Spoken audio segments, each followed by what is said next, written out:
Loki episode 1 is now out on Disney+. I'm going to tell you guys exactly how I felt about this episode. Did I love it? Did I hate it? But also, I want to know what your thoughts are on the first episode of Loki. Did you love it? Or did you not love it? Let me know in the comments below.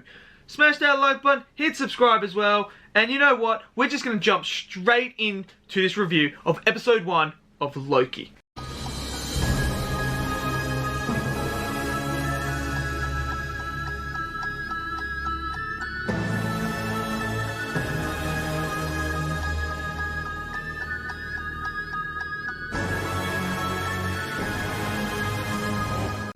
Okay, so what did I think of Loki? First off, I have been so excited for Loki for so long.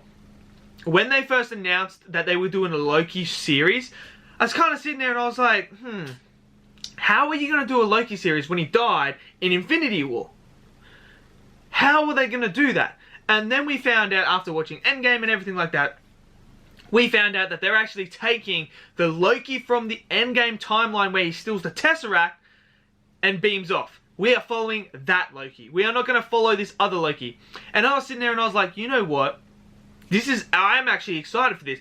One, because I think having it focused on Loki and him being the main character and not being a secondary character like he is in the Thor movies is actually going to be awesome, because I love Tom Hiddleston as Loki. I love Loki's character. He is so good. And I was so excited for this. Then the trailers dropped. Boom. It looked something like it was going to be very unique. It was going to be something completely different, like nothing we have seen in the MCU before. And it's going to tackle the time elements. And I'm sitting there and I'm like, wow. Let's do this right now. I am so excited for it. And it's finally hit. And what did I think of episode 1? I absolutely loved this episode. I am so optimistic right now for Loki. I think this has the potential now, after watching the first episode, if it continues to get better from episode 1, boy oh boy, is this going to be ranked high in my MCU list. Very high. Now, it all starts off at Endgame, when he steals the Tesseract and then vanishes off. And it was cool to see that as well, and they really started there. We got to see the full scale of it, and then he gets captured by the Time People, and you're sitting there and you're like, wow, okay, here we go, here we go. And I just loved everything beyond this. It was just so good. The way that they kept Loki's character to the core was brilliant. He's funny, he's hilarious, and the way Tom Hiddleston plays Loki is just so incredibly fun and entertaining. I was thoroughly entertained throughout this whole episode. I'm talking, the jokes were brilliant, the comedic timing was great for me, the whole writing of this episode was great as well.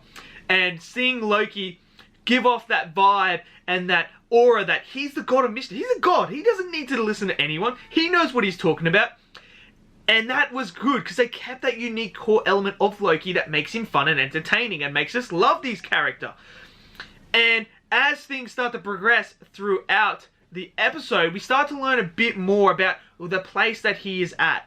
We start to learn that this is actually where they keep all the people that go off on the timelines to different timelines. They really mess up. It was basically like exactly what the Ancient One was saying, where if you take one thing from there, then the timeline's going to diverge. That's basically what they were explaining here, which was cool. We got some more backstory, expanding the universe. They're expanding the MCU universe, which is what I always wanted them to do, to leave Earth and actually expand. To have this whole universe, this whole galaxy, this whole array of characters and stories and narratives that they can do. We're finally getting something. And this expanded upon that. I love the courtroom scene. The courtroom scene when Loki's in there and she's explaining, like, are you guilty for your crimes? And he goes on a tangent and he's like, I think you got the wrong person. It should be the Avengers. They're the one meddling with time. They're the ones that are going off and doing something else, trying to recourse history because I probably took over. And it's an arrogant, cool, funny Loki as he's explaining, and then he's like, oh, I'm only guilty of this, and he's trying to use his magic. It was absolutely incredibly funny. It was brilliant. I love that whole court scene. And then I tell you what though, this episode did catch me by surprise, because while I'm watching it, I'm like, okay, this is fun, entertaining. This is gonna be like that sort of film, TV show, sorry. It's gonna be like that. We're gonna have a fun time. It's gonna be comedically funny. Action's gonna be cool and stuff like that. But no, they actually really go really deep in Loki's character. And when he's sitting there with Owen Wilson's character, and he's sitting there, and they're having a discussion, and Owen's asking him, like, so, what are you? Like, do you like hurting people? Like, what is your main goal in life? And when Loki's explaining it to him and saying, like, I want to rule, that's what I'm going to do. And he's giving his whole speech about freedom and stuff like that, and how there's always a fork at the decisions that people always take the wrong way. And he goes through all that. So he starts showing him certain things, because in this particular place, they have the record of your whole entire life from start to finish.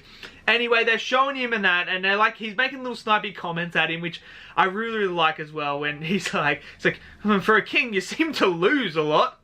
And it's just like little things like that. It's hilarious. And then he shows him, he fast forwards, because remember, this is Loki from Avengers 2012. So he hasn't hit anything beyond that movie. Remember, so he hasn't seen any of the outcome.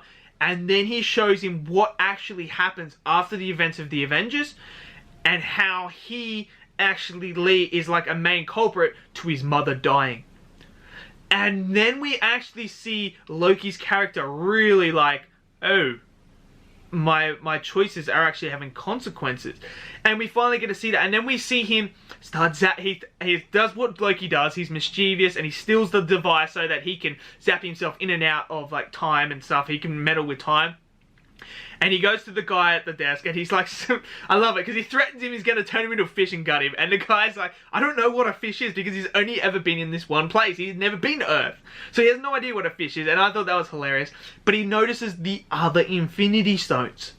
And he realizes that here, where he is, the Infinity Stones don't have any weight or power to them. They're just regular stones. And he starts to realize certain things, and you can see in his mind he's ticking, and he's like, hold on, wait a second. I thought these were the greatest power in the universe. But you're telling me there's something greater than that? So you start to see he's formulating a plan of, can I actually gain this time power?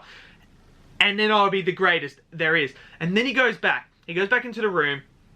And he actually watches the rest of his life. And you can see he starts getting emotional, because he caused his mother's death. Then he sees Odin go as well. And he can see that. And then you've got the Thor moment where Thor's telling him, I looked up to you, Loki. I wanted to fight by side with you. And then he sees himself sacrifice himself against Thanos. And he realizes that, like, that's the end of his life. And he's sitting there and he's, like, weighing up his options. And I love how they deconstructed his character like that. And now we're going to see him be rebuilt.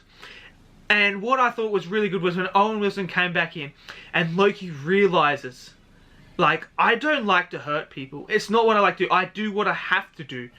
Because, and when he reveals the whole thing he says about other people is actually how he feels. And I thought that was incredible. The way they deconstruct his character, ripped the layers, ripped everything out, and gave us the raw Loki. The guy that feels like he has to do this to convey fear in order to appear strong. And I thought that was incredible. And now we're moving into episode 2. We find out the person that they're actually after, the one that's killing all the other people, the other time people, is actually a version of Loki. So that's why they need Loki to find that out. And I'm so excited for episode 2. I love this episode. I absolutely loved it. I'm so excited for episode 2. Wednesday cannot come back around quick enough. Absolutely excited. So let me know in the comments below, what do you guys think of the first episode of Loki? Did you love it? Did you hate it? Smash it down below. Smash that like button. Hit subscribe as well. And I'll see you guys in the next video. Peace out.